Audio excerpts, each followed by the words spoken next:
Next, we should plan ahead. Don't be caught without any plan. Remember, failing to plan is planning to fail. Therefore, don't wake without a plan. The night before, you should make a plan on what are the most important things that I must complete the next day. Write them down, and then you will be able to get a more peaceful sleep, because your mind doesn't have to keep worrying, did I forget about this, did I forget about that. Rather, it will be focused on coming up with the thoughts that will help you the next day. And even if you did not plan it the day before, then the very first thing in the morning, you should make a plan. That's a great idea that has helped thousands and thousands of people. So with a plan, there is a higher chance that you will be able to complete the things that you planned to do. But without a plan, you are going completely aimlessly. Anything, any email comes up, any message comes up, any phone call comes up, any visitor comes down to see you, you will be attending to everybody and anybody, and at the end of the day, you will be feeling empty. What did I do today? Did I really accomplish something? Or I merely spent all the time checking this email, replying to this email, and the time just disappears. Whatever lost is lost. Time is one commodity that can never be purchased. So now is the right time. From today onwards, make a plan and wake up with a plan. If you did not wake up with a plan, before you start your work, come up with a complete plan. You will be amazed at how much more likely you will be to complete some of the things on the plan, if not all. This brings me to the next point. Sleep. Sleep is extremely important. You may be thinking, with so many things to do, I hardly have the time to sleep. But if you are awake all the time, you won't be able to focus. At least 7 to 8 hours of sleep is required for you to regain your energy, so that as soon as you wake up, you are ready, able to focus on those things that matter the most to you. So to get the most important things done, to have the energy to get things done, you need to be rested and get enough sleep.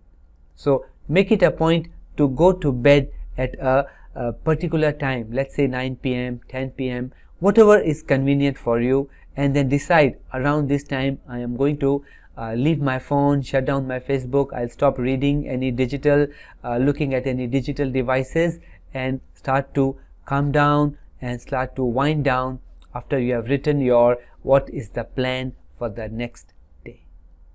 Take a well-rested sleep, and the next morning we are ready to work on the plan. When we were discussing the ABCDE method, we discussed D, delegate, and earlier in the program we said that your time is limited. Whatever you may choose, you cannot do it all. There will be things you have to delegate. You may not like to delegate. You may be thinking, I am the one who can do it the best way. Only I know it how to do it. But because your time is limited and you also want to focus on those things that only you can do, you got to outsource and delegate the things that you are not very good at, or you don't want to spend the time on your C and D kind of activities. So find those things that you can delegate to others. Generally in the beginning, and even for experienced managers and experienced people, it becomes difficult to delegate, because people always have the fear that the other person that we are delegating it to will not understand and will not do it correctly or completely. Further, most of the time communication problems happen because you feel that you have told everything, and the person receiving it also thinks that I understood everything, but there is always some gap. Therefore, you become good at delegating by delegating more and more. Keep at it. You will not become good at it in the first time you delegate. But then, unless you begin, how will you improve? So begin to delegate some of the not so highest priority things. Change your perception of perfection. Understand that whatever done by others will not be as perfect as you were hoping it to be. There will be some flaws. That's a general tendency. So it's okay. Change your mindset. Tell it that it's okay to accept a slightly lesser quality than what I would have gotten, but at least I don't have to put in all the effort. If your team member can do 80-90% of the work, then you just need to put in the polish. A little bit of effort and the work is done. You save 80-90% of the effort. You only need to put your 5, 10, 15% and then the work is almost as good as you would have done it yourself. Who to outsource it to? Who to delegate? Well, if you have team members, if you have subordinates, and even at home, you can always get some of the your spouse or your kids to do some of the work. For your own personal things, well, there are so many freelancers available. Even you can find a secretary, a personal assistant, virtual assistants are all over the place. You can go to freelancer.com and so many other websites which offer freelancing services. There is a website called Fiverr where everything can be done from a starting price of only $5. All the links are in the show notes below the video, so you can always find these links and check them out. It's quite cheap to get things done because many of these freelancers are coming from other countries which are not as high cost as probably yours. There was a time when people go to the interviews and they will boast that I am very good at multitasking. I can do multiple things. But initially I used to be very happy recruiting such people. Over the time period, I realized that they start multiple things but they don't complete all the things. Therefore, nowadays when somebody tells me that they are very good at multitasking, I am quite a bit wary of them. I rather find those people who can work on some one or two things and single focusedly. In fact, there is no such thing as multitasking, we have seen before, and we only can do single tasking.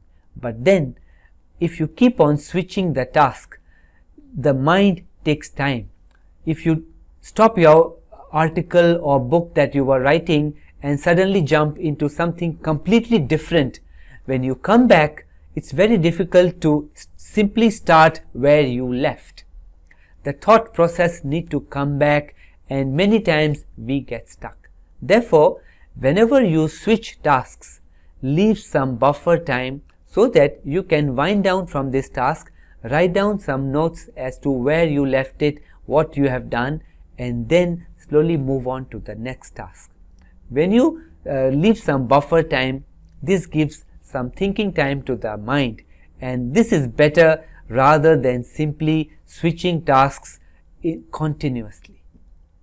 Sometimes to get more things done, we need to change our schedule.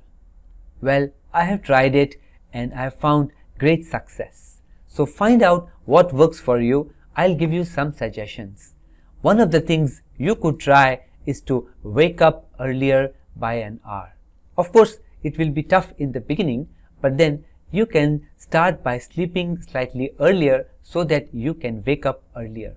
And plan out what will you do in that 1 hour. Whatever your most important thing, maybe you can start with some exercise, some deep breathing, some relaxation techniques, or you can do some yoga or any other meditation, etc. A lot of people recommend this and I have personally tried it and I have been using it consistently for more than 18 years.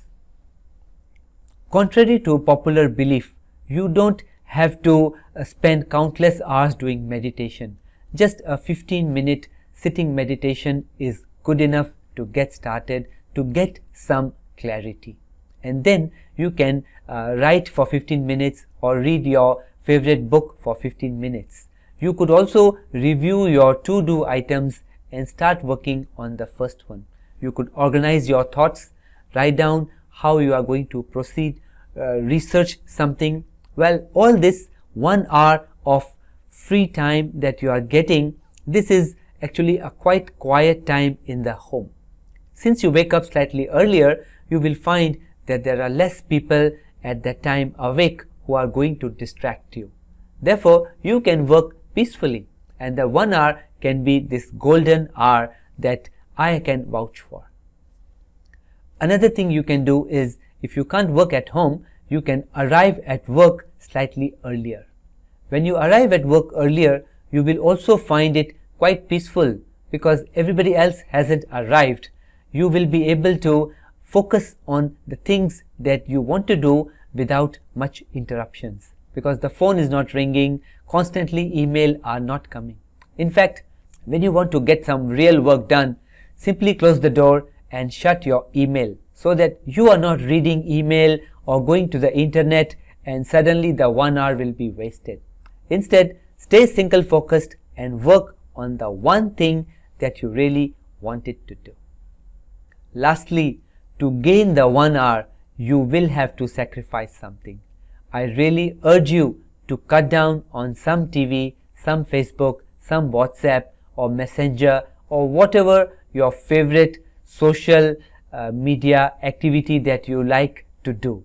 You will have to save some time to gain and make progress on the things that matter the most to you. Now, I am going to give you one of the most time-saving tips.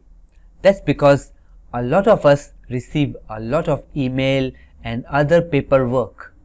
If you are receiving a lot of papers and things to file, most of the time, if you don't have a proper document management system or a proper filing system, then things will be all over the place and you will spend a lot of time finding the right document. Therefore, it is imperative that you create a proper document management system. This can be used for emails as well as non-email related things. So, I am going to give you this system that you can apply for your email, for your file folders, paper files as well.